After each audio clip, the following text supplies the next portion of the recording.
quiet, clear night crept silently into the Miller family home. In the living room, lit only by the soft flicker of electric candles, used to avoid the risk of fire, stood a coffin. Inside lay Robert Miller, dressed in his best suit. His face, once warm and familiar, now looked waxy, lifeless. His children, Emily and Daniel, had convinced their mother to let his body remain in the house overnight. "It's how it's done, Mom," Emily said softly. "He should say goodbye to us and to the house." Broken by grief, their mother agreed, but she couldn't stay. She spent the night at a neighbor's house, unable to remain under the same roof as her dead husband. Exhausted, Emily and Daniel went to bed. Sleep never came. Every creak of the floor, every gust of wind outside felt like a warning. Exactly at midnight, they heard footsteps, slow, heavy, coming from the hallway leading to the living room. "Probably the cat," Daniel whispered. Emily turned to him. "We don't have a cat, and cats don't walk like that." Daniel went pale. The footsteps grew louder. Gathering his courage, Daniel grabbed a heavy figurine and slowly opened the bedroom door. The hallway was empty. Moonlight filtered through the curtains, casting twisted shadows on the walls. The footsteps stopped. "Just our imagination," he muttered. Emily shook her head. She felt a chill crawl down her spine. Together, they walked toward the living room. The door was slightly open. Emily pushed it. The coffin stood there, empty. Emily screamed. Daniel froze. They ran outside into the backyard. Under the old apple tree, by the iron fence, sat their father, Robert Miller. He was sitting on a bench, his back to them, head lowered, hands resting on his knees. He used to sit there often, thinking. "Dad," Emily whispered. No response. Daniel stepped closer and touched his shoulder. Ice cold. Slowly, unnaturally, their father stood up. Without a word, he turned and walked back into the house. The door slammed shut. They stood outside until dawn. When morning came, they returned inside. Robert Miller lay in the coffin, as if nothing had happened. Later, they spoke to a priest. "There are things we can't explain," he told them. "Sometimes the dead return to say goodbye." They prayed, and after that night, their father never returned again.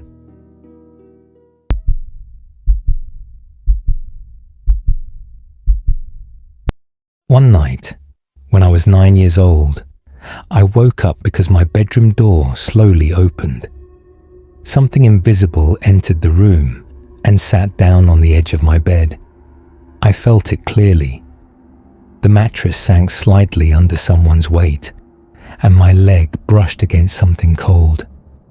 "It's just my mum," I thought, and opened my eyes. But it wasn't my mother. Sitting on my bed was the ghost of a boy. He looked about my age. Where his eyes should have been, there were only black, empty sockets. He stretched one hand toward me. In his palm was a small box. I was terrified, paralyzed with fear, but I still reached out my hand. The ghost suddenly pulled his hand back. In my mind, I thought one word: give. I blinked, and when I opened my eyes again, no one was there. You could say it was just a dream, but the mattress still showed a clear indentation where someone had been sitting. Years passed, and I almost forgot about that night, until the story continued. 5 years later, my friends and I were having a sleepover at my house to celebrate the end of the school year. We had already fallen asleep when one girl's parents arrived to pick her up. I tried to wake her. She suddenly opened her eyes and stared at the corner of the room, where the wall meets the ceiling. She pointed her finger there, then instantly passed out again. I shook her until she woke up fully, and told her her parents were waiting. She looked disturbed, terrified. "I saw a little boy on the wall," she said. "He had no eyes. He was on the ceiling, like Spider-Man, watching me." I didn't tell her anything that night. The next day, I called her and told her my story about the same boy 5 years earlier. We found no logical explanation. Eventually, we tried to forget it. 5 more years passed. By then, I was married and had a young son. My husband and I were living in my parents' house in my old bedroom. My son began waking up every night at the same time, talking to someone. Soon, he started talking during the day as well. One day, jokingly, I asked him who he was talking to. He smiled and said, "It's a little boy. He's nice. He's lost and looking for his mom." My son kept talking to the ghost boy until we moved into our own house.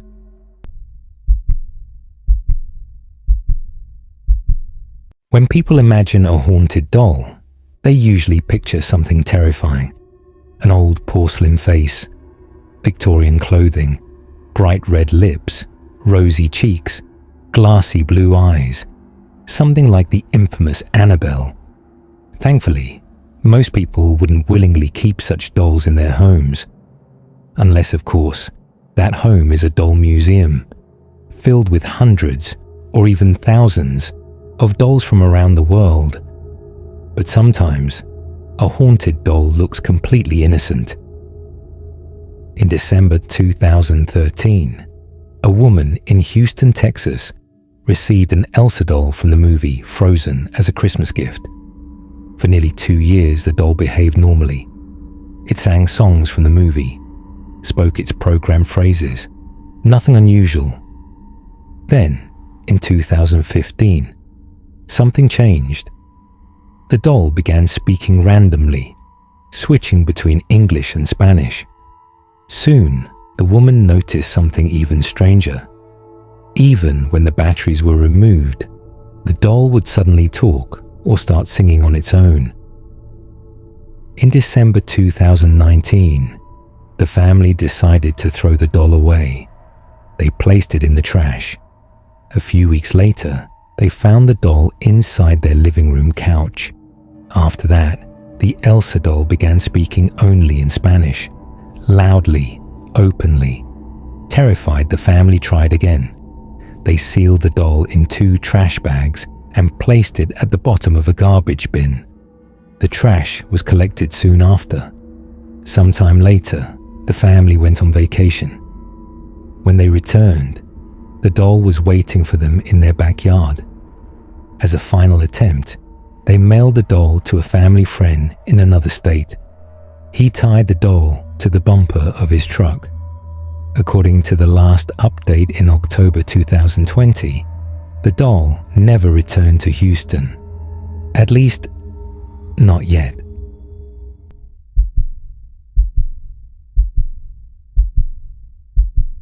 This true story was told to me by my grandmother. It happened during World War II. At the time, she was about 8 years old, living in a small rural village. Late one evening, someone opened the door to their wooden house. The door slammed shut.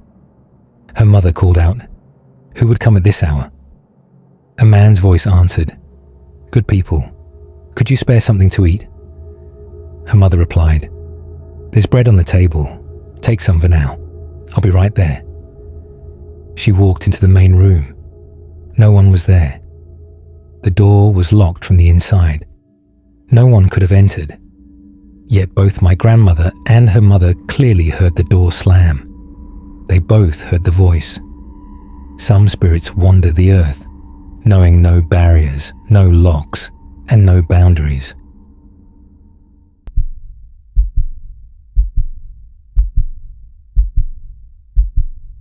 I was 24 years old, living on the very edge of a small town, in an old house pressed tight against a dense and unsettling stretch of woods.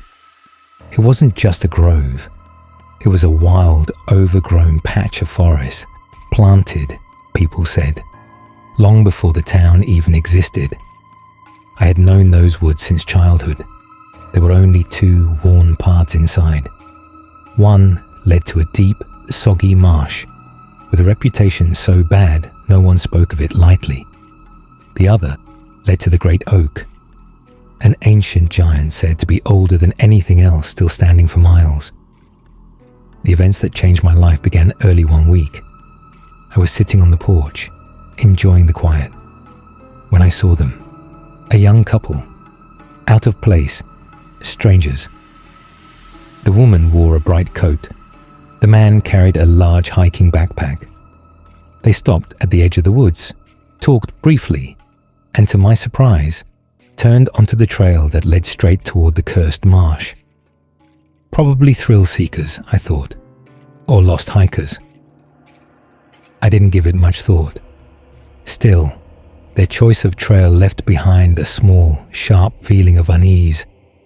I watched them until their figures vanished behind the thick pine trees. Exactly 24 hours later, after sunset, exhaustion took over, and I fell into a heavy sleep. Just after 1 a.m, I jolted awake. At first, the sound resembled wind. 10 seconds later, it came again. It was a scream, high-pitched, unnatural, filled with agony and terror so intense my mouth went dry. It came from deep in the woods, from the direction of the marsh. I jumped out of bed. My heart slammed against my ribs. The sound felt ripped straight from a childhood nightmare. It reminded me of the banshee scream from an old cartoon I'd seen as a kid. I wanted to hide, to crawl under the blankets, but adrenaline and a dangerous curiosity took control. Moving slowly, making no sound, I crept to the window that faced the woods. I carefully looked outside. At the boundary between my yard and the forest, among the first line of trees, something moved. It was white mist, not fog. A glowing, semi-transparent shape that vaguely resembled a human figure. It didn't drift like smoke. It hovered, pulsed, and screamed. I held my breath. It darted between the trees as if searching for something. Then, just as I thought I'd seen enough, it stopped. The screaming ceased. And as if it sensed my gaze through the glass, it turned directly toward me. It had no clear face, but it had eyes. Huge, terrifying, inhuman. They glowed in the darkness like two pale moons, filled with endless rage and unbearable grief. I was frozen in fear. I couldn't look away. Panic locked every muscle in my body, but I remembered my grandmother's words. If you see something unnatural, pray. I began reciting the Lord's Prayer, at first in a whisper, then louder, clinging to each word. That's when the door was struck, hard. The wood shuddered. Whatever it was trying to break in. Standing in the middle of the room, I kept praying. The blows came one after another, bam, bam, bam. Each one echoed, as if trying to shatter not just the door, but my sanity. I closed my eyes and shouted the prayer, pouring every ounce of fear and belief into it. I don't know how long it lasted. Suddenly, it stopped. Silence. Heavy. Crushing. I stood there for several minutes, whispering the final words, before I dared approach the door. The peephole showed nothing. Only darkness. I looked down. On the old wooden porch, right in front of the door, 2 flower pots, standing there for years, were smashed to pieces. I didn't sleep that night. I sat against the wall until dawn. With the first light, fear turned into cold resolve. I couldn't stay there another minute.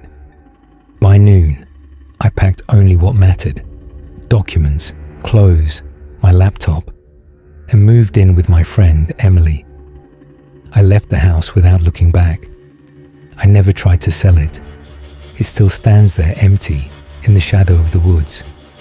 because I'm afraid for others. I can't condemn innocent people to whatever lives there. The strangest part is this. I'm certain that screaming white mist, that banshee with moon-like eyes, was the ghost of the woman from the couple who took the marsh trail the day before. What happened to them? Why did she return so full of rage and pain? And most of all, what did she want from me?